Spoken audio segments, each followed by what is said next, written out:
Alright, today we're talking blues, but not just any blues. We're diving into 9 classic blues heads that every serious cat should know. Why 9? Well, jazz musicians are sometimes called cats, and we all know what they say, cats have 9 lives. So today you're getting 1 tune per life, and I'll play you a short bit of it, maybe 4 or 8 bars, and if one of them grabs your attention, I highly recommend you learn the full tune. So let's jump in.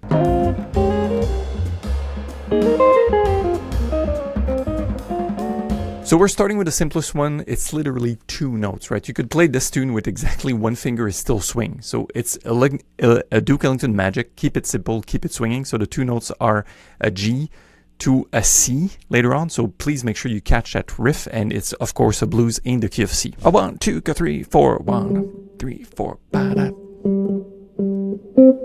And that's the main riff. Let's do it slower. A 1, 2, 3, 4, 3, 4, ba-da. Next up, we have a Coltrane classic. It's Mr. PC. It's a blues in the key of C minor with a super straightforward melody. Of course, it's simply ascending the C minor melody. We'll do just the first 4 bars for now. So C, D, E flat, F, G, and we ascend with 2 8 notes per note. So, and then descend a blues line.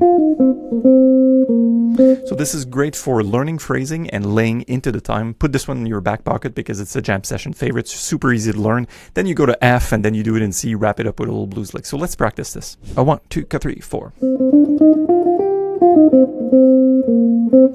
A 1.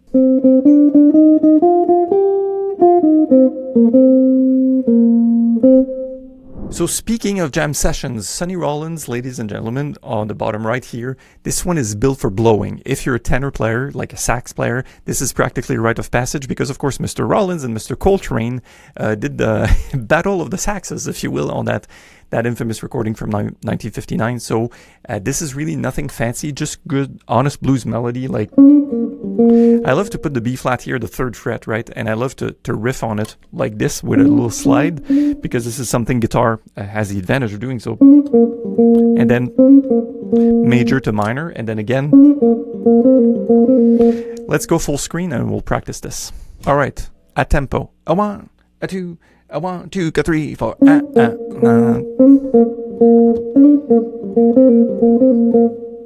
A 1, 2, 3, 4.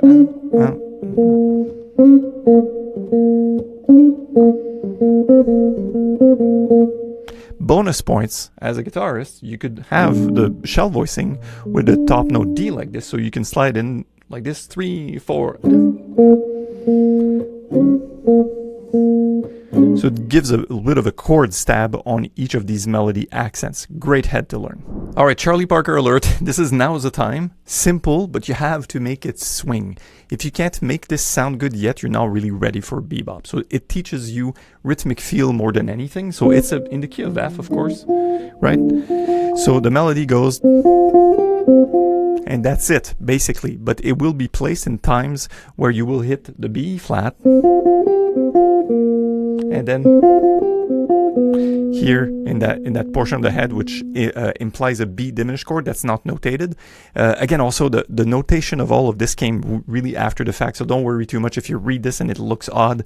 It's not like classical music. So let's go full screen and we will just rehearse the first few bars, maybe the first 8 bars of this head. 1, 2, 3, 4.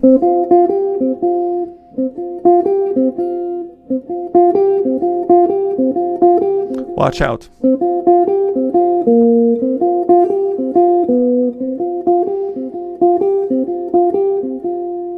So notice we will do this much slower. It's very repetitive, but be mindful of the repetitions so you place them in the right spot. 1, 2, 3, 4.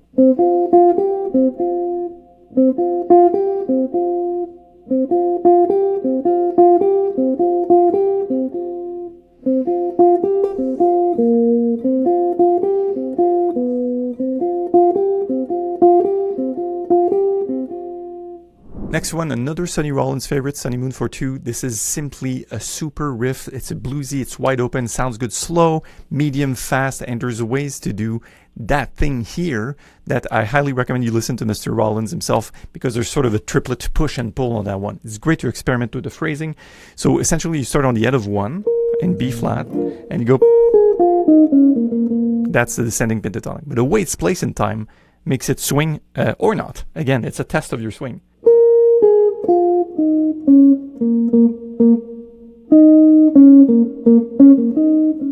I do believe it's this part that Sonny has a tendency to push and pull, and I've heard this countless times in jam sessions in Montreal. It's a fantastic late night jam tune. A 1, 2, 3, 4, 1, ba, ba.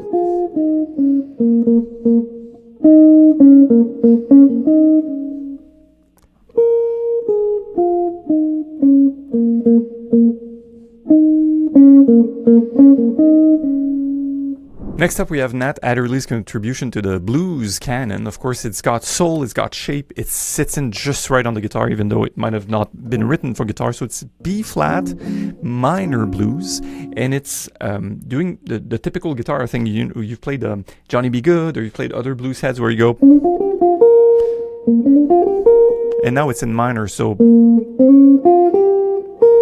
interestingly, you hear the sixth of the B-flat minor. Very daunting, very cool. And a thing that's notated here that we're not going to play goes pa-pa-pa-da-da. That would be the answer from the piano. So it's like call and then response. So we're not going to do the response. We're only going to do the call for this practice session. A 1, a 2, a 1. 2, 2, 2, 3, 4.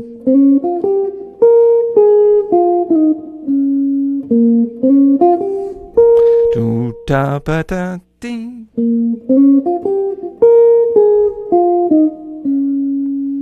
A 1, 2, 3 da da. Do ba ba da ba.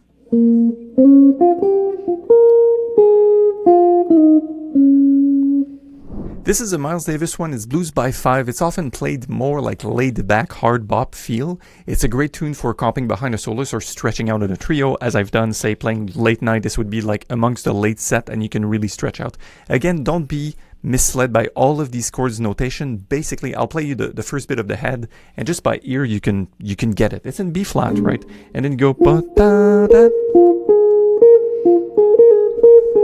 That's the head. So, you know, it's laying around 3 notes. You have the B flat, the A flat, and the F, and that's the head. Of course, then it goes, like it will go up to the E flat, but the rest is just a turnaround at the end. So let's get practicing with this. You can pick it up by ear. So again, a quick warning. This is an underrated head, but it shows up a lot on gig set lists. What we've done so far with these blues heads, they sound really simple and obvious, but when you need to fill time at a cocktail or you don't know what to play, when you just jam with people, those are perfect. So let's do blues by 5 now.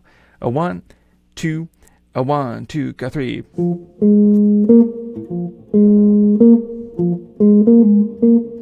To E flat. Down.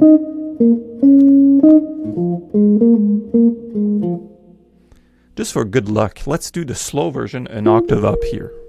A 1, 2, 3.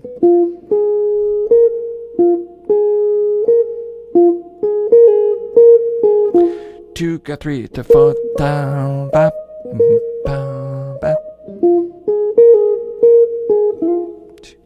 So this is straight from Monk's book. It's a simple melody. It's a classic major minor flavor. Of course, everyone knows this one, and it's really easy to hear it. And also, it's like it's an X-ray for your swing feel. If you do this out of swing, it's gonna sound off.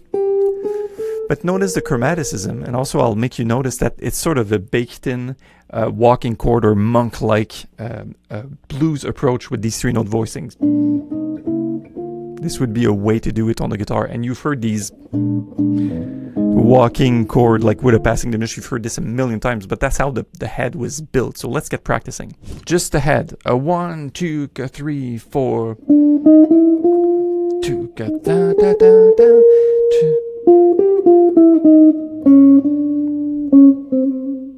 Then up to the E flat, da da da da again, da da da da da da da da da da. And then there's a turnaround, of course. Much slower. 1, 2, 3, 4.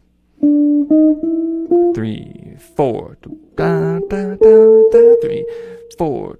Da da da da da. Da da da. Then E flat, of course. Da da da da da da da da. Same turnaround. Da da da da da da da. Bonus points for guitarists. You want to go from here, da, da, da, da, and keep your third finger leaning here to ascend, and you wind up on the first inversion. So you get a diminished chord before, and this sort of inversion. So here, so keep that third finger. So you go, and you can do it again, starting on the E flat. Same exact fingerings. And then you can see the blog or the website, link in the description on the fellowship for the tabs for the, because there's different ways to finger that. Then for the next 4 bars, you do that here or here, which is different fingering but same notes. And then your diminished is the same one, same shape. Interesting tune, right? And after you wrap this up around the turnaround, then you're done. So this is a really cool thing if you want to make it raunchy and make it like medium slow shuffle, like ba ba ba ba, and make like monk types of moves, like, you know, make really weird notes and play out and play the whole tone scale. This is a really good blues head to do that on. So this one is called Blues March. This is one of the Art Blakey world, and it has like this big band energy in a small group setting. It sounds really killer on guitar, even if like there was no guitar in that band.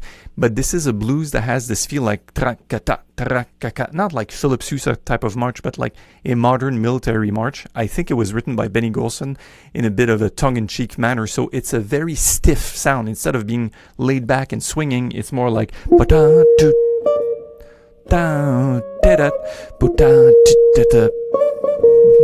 right, so it's very stiff on the 16th notes, and I'll just recommend you simply put on the Art Blakey recording from that era, because even my time and my feel here doesn't do justice with the snare drum from Art Blakey going